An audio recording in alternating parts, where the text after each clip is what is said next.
என்ன செய்யணும்? வாசிமா கந்த வசனத்தை. ஆறுதல் செய்கிறார். ஆறுதல் அவங்க சொல்றாரு. சரி சரி, என்ன சரி, நீங்க தெரியுமா அம்மா அப்பா தாத்தா பாட்டி செஞ்சது தவறு. சரி நீங்க எல்லாம் செய்து வனாந்திரத்தை ஏதேனை போல மாற்றுறது எவ்வளவு பயங்கரம்.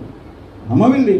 அப்படியே பிள்ளைகள் சபைக்கு வந்து வராமல் போய் துன்மார்க்கமாக இருந்தால் அவங்கள சரிப்படுத்தி திருப்பி சபைக்குள்ள கொண்டு வந்து எவ்வளோ கடினம். அவங்க ஆவின் அபிஷேகம் அதெல்லாம் இழந்து போயிட்டு திருப்பி அவங்க பேய் பிடிச்ச மாதிரி வந்து அவங்கள குணப்படுத்தி அவங்கள சரிப்படுத்தி திருப்பி கட்டி எழுப்புறது ஒரு சாதாரண விஷயம் அல்ல.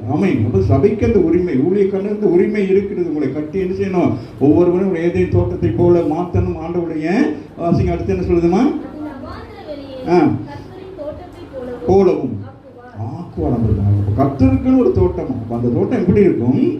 ஏதேன் தோட்டத்தை விட, ஏதேன் தோட்டம் மனுஷனுக்காக உண்டாக்கப்பட்டது. அதுவே அவ்வளவு செழிப்பா இருந்தா என் தேவனுடைய